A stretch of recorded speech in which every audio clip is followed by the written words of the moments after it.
Cell phone charger back there if you need one. Perfect.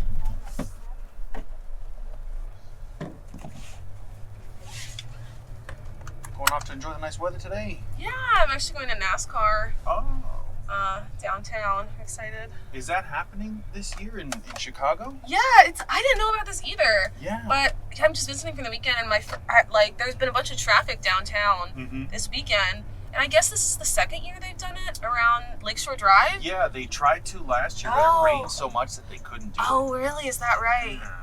But yeah, I have no idea what to expect. I've never been to a race thing before. My friend had free tickets. I'm like, how do they even do that in Grant Park? So we're gonna find out. But this is the first time they've ever done anything like that. I guess like they tried to do it before, and even then they were like, maybe I don't know, the roads are too tight. We'll see. Yeah. So this is I don't know if they do it yesterday also, or is today the first and only day of it? That's a good question because they were doing something because the traffic was insane. Yeah. And I saw people post videos, but I guess they have like concert stages too. So I don't know if they did the actual race. Yeah. Or if it was just like if it's just like a weekend long festival and a race. I think the race is today at like 3:30. Okay. But so yeah. Cool. Yeah. Have you ever been to a race, a car race? I've never done anything like that. My uncle's into them, and so he took me when I was me and like all my cousins. He took us all, and oh yeah. It's super loud. Oh really? Yeah, oh okay. Okay. I'll bring earplugs. Yeah, that would be the one thing I was really surprised about. I was like, oh wow, these are really loud cars. Other than that, it is also a lot of like waiting for the cars to come. Yeah. Because they have a whole track, so you spend a lot of time hanging out in the chair. But it's cool. I think usually they have stuff you can watch, so you can see the race happening, and then you're like, oh, they're about to come, and then you can keep an eye out for it. But it's something to do. Plus, you're downtown. There's a lot of cool stuff. Yeah. Yeah. It'll be a fun mix of people too, so I'm excited for the people watching. And yeah, that's what I love. Absolutely agree. Yeah. Where are you visiting from? San Francisco. Ah. Yeah. I grew up in Sonoma. No way. Santa Rosa specifically. I used to live in Santa Rosa. I worked at a winery there. I work in the wine business. Okay. Which is why I'm out there now. I used to live here. Oh, okay. But yeah, I lived in Santa Rosa in the Fontainebleau neighborhood for like a few months. I think Fontainebleau is what it's called. Fountain Grove? Fountain Grove. Yeah. Oh right my gosh, no way. What part of the city are you from? In Santa Rosa. Yeah. I grew up in Coffee Park. So actually not far. Like I used to run with my dad at Fountain Grove all the time. Oh my gosh, that is such a cool area. I loved living there. And the cities around it too, like Sebastopol and Bodega Bay and everything. It's just gorgeous. Oh yeah. And then you've got like Forestville and all that stuff. You want to go out there. It's great. It's very quiet.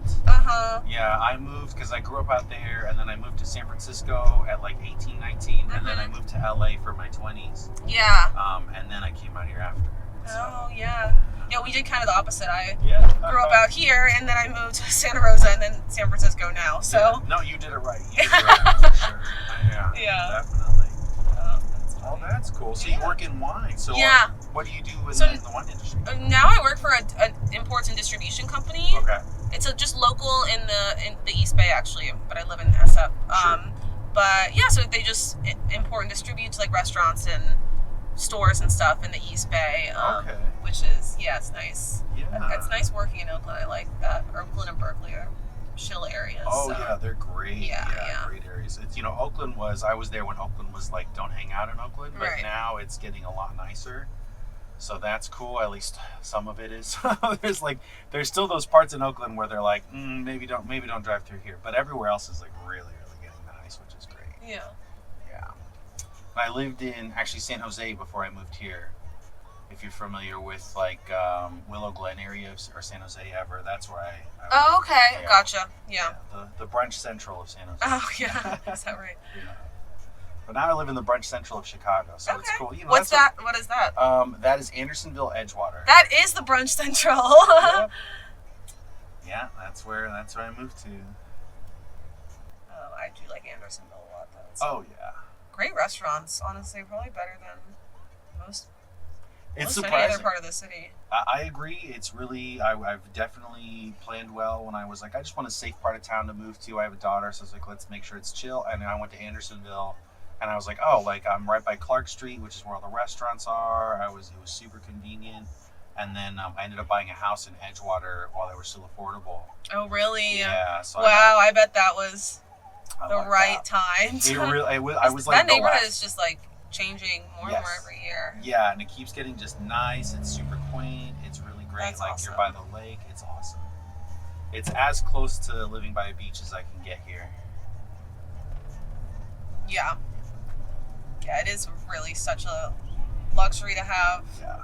Be close to the lake. When I first moved into the city, I went to DePaul, so I was I lived in Wrigleyville, so I was living close to the lake for like 3 years, and then I was like, I'm ready to move and like explore other parts of the city. You just don't know the wealth of like having that. You know, I would just go running every day up on the lakefront, go to the beach on the weekends, and you can still go to the beach when you live in Pilsen or Wicker Park or whatever, but it's like a whole day's activity, you know? Yeah, it's a hike. It's like, yeah. And then parking and everything, it's just so much. Yeah. I do love so many other neighborhoods, but I was like, I really did not value that as much when I lived by the lake. It's amazing. Yeah, you take it for granted. Exactly. For granted, and then once you get out, you're like, oh, this is, Right. Now I know why people want to live in these buildings. Like, exactly. On the lakefront, Yeah. Plus, again, as a foodie, you know, I love it over there. There's so much culture, so much stuff. It really is. Yeah, it's funny. I had a passenger I picked up over there, and then they wanted to come all the way out here, and I'm like, somebody get me back to the city, please. Yeah. So here you are. So I got you. Yeah, thanks. Yeah, I'm very much not a suburban person. I need like 1 million people at least around me at all times. I start to have anxiety, you know? Yeah. Yeah, I totally get that.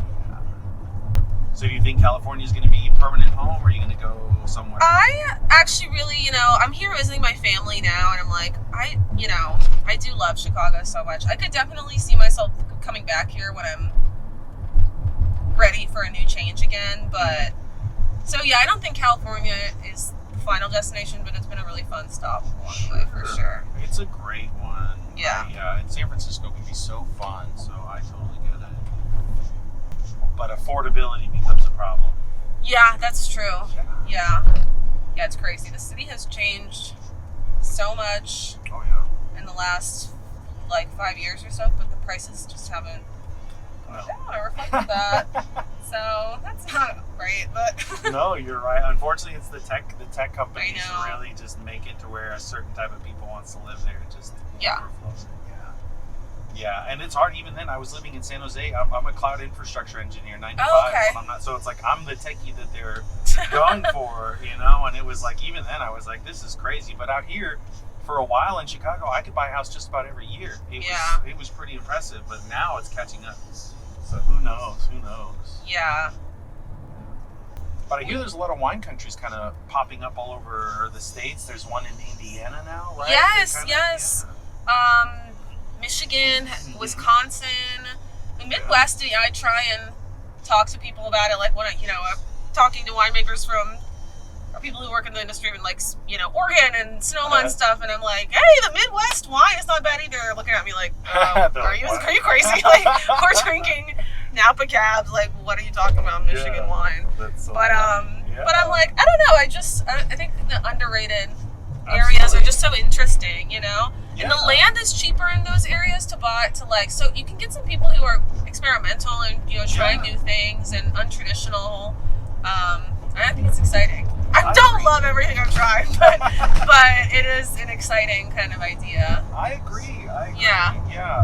I think it's interesting. I'm Mexican, so there's also like wine countries in Mexico. There are. I've tried some really, really good Mexican wines, actually. Yeah, so it's cool. Yeah, I know. It's just, people get so pretentious about certain areas and stuff, but I'm like, Right. definitely beneficial to think outside of, and like, I've had such great Mexican wine before that was so much cheap, you can get it like so much, like, if you think outside of the box, you can get way more for your money too, you know? Yeah, absolutely. And support like smaller farmers and, different regions and Oh, absolutely. And I think that's, to me, it's like, well, it's all just fermented fruits. Like, it's just totally, what are you going to turn it into? Right. That's all. Just let's what not are you gonna do with get, it? 100%, Yeah, and it's like, because we call it fermentation, but it's rotting. So it's, I'm not going to be fancy about it. Exactly. Let's not get too bougie and like territorial and make it. Yeah, it's like we're all just drinking rotten grape juice and getting the giggles from it. So so it's fine. yeah, Yeah, that's funny. you know, it's as I grew up in wine country, I never really got a taste for wine at all, ever. Even now, people are like, oh, you must know the good stuff. I'm like, honestly, no, not really. As a kid, it was like, because my mom was in real estate, so they trade wines like gift cards, you know, that's their whole thing. And so as a teenager, I would steal it to get drunk. Like, that's all my experience with wine was. I never developed a palate. But the thing I love, honestly, is the weed in California is like so good.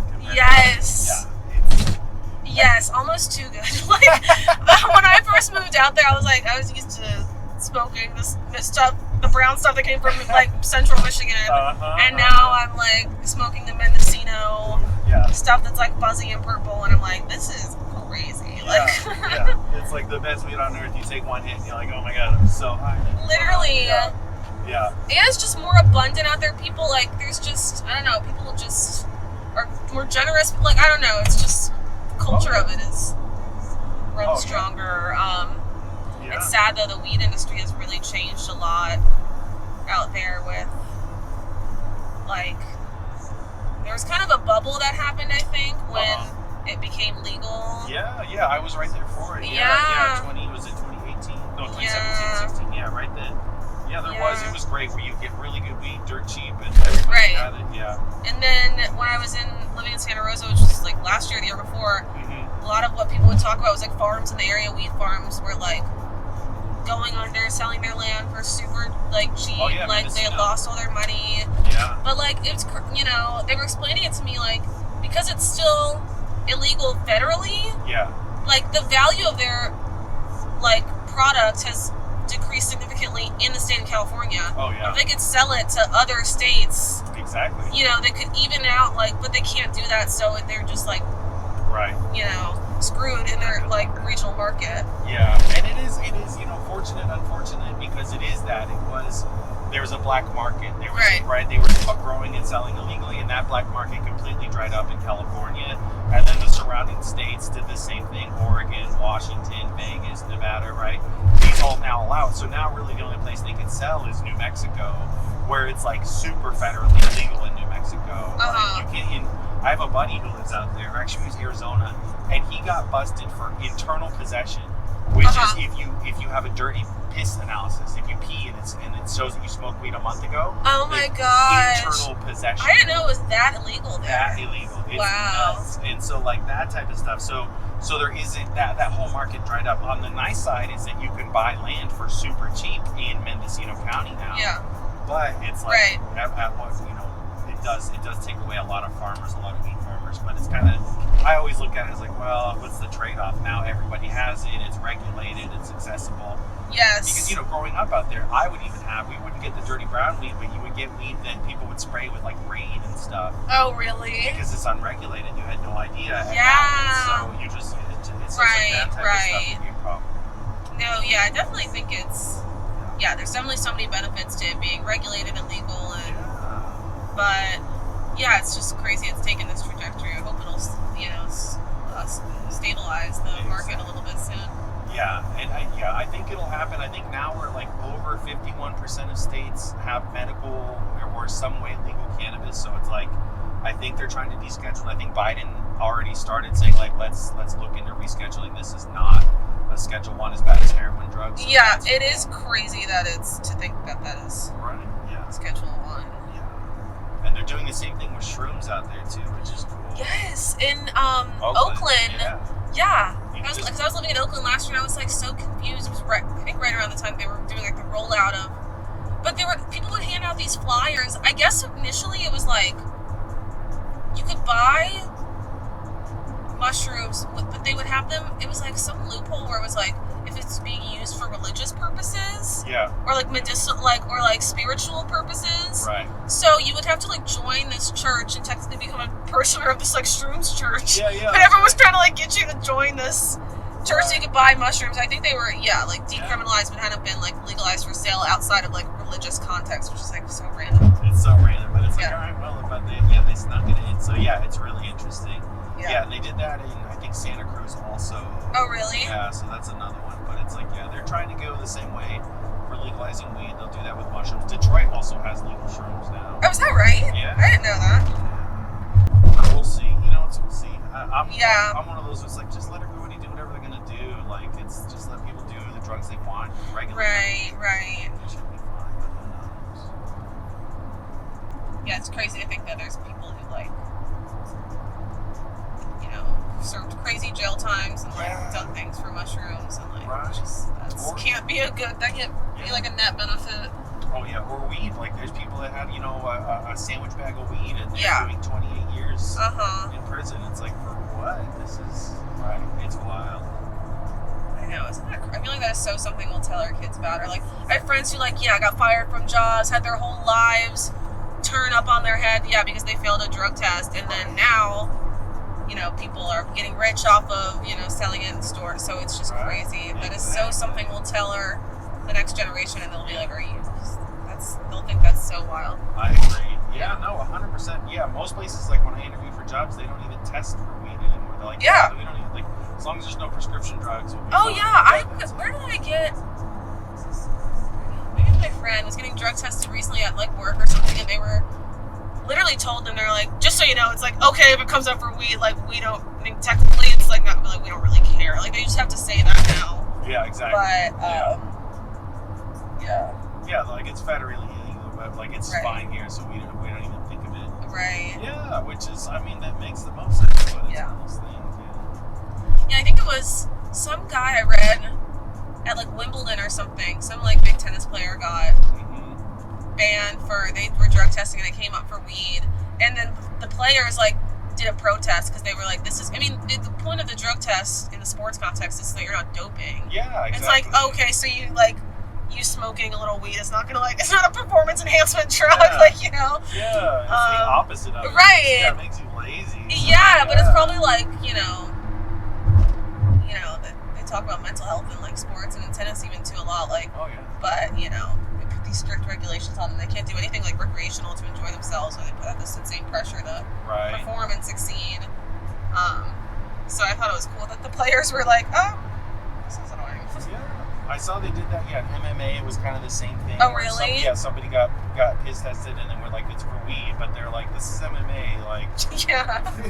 But we don't get beat up. We don't. You getting like lazy and hungry is not gonna make you better at the sport. Exactly, and then and it's like the amount of training. Plus, it's like obviously you have like Joe Rogan, who's like a big stoner, giant stoner. So it's like this is totally. That is so true. That is such a contradiction. Yeah, it's like, so you know, it just didn't make any sense. Yeah. And I'm hoping they could do away with it, but it's just law always catches up to society. It's never on the cutting edge of it, so it's always like, well, this is what we want, here's what we do, and then 10 years later they make a law saying it's fine. Yeah. It's unfortunate. So it looks like it's supposed to rain from 4 o'clock until 8 o'clock today. Really? Yeah. Oh, sugar. It's Chicago, so. Yeah. Damn, you're right. Hopefully you can find an umbrella. Yeah. I'll probably bring something up the hood. Knowing that. That's crazy. 2 years in a row they got rained out. Oh, yeah. Well, we'll see. It might not. I don't think it's going to be too bad. Hopefully it's enough for them to race. But last year it was like pouring rain. Really? So, yeah, we'll see. We'll see. It definitely doesn't look that bad. But yeah, isn't it funny how California, like, it never rains in the summer? That is so true. I love. That's what I grew up with. So like when I came out here and it rained, I was like, what's happening? Like, what is this? Yeah, that is really true. And then this winter especially, it rained a lot, and but it's a lot different being somewhere that has like rainy and dry seasons. Yeah. Chicago, I feel like it's pretty consistent year round. Yeah. Yeah. But that's so true. Yeah. Yeah, I've never got used to it. That's like when I see clouds, I think winter, I think cold, but it's like no, it's hot outside. That's interesting. It looks like you are. Yes, I am. This is great. All right. Well, thank you so much. You're very welcome. Hopefully you get to enjoy the show. I hope so too. Drive safe. Have a good one. Thanks. Bye-bye.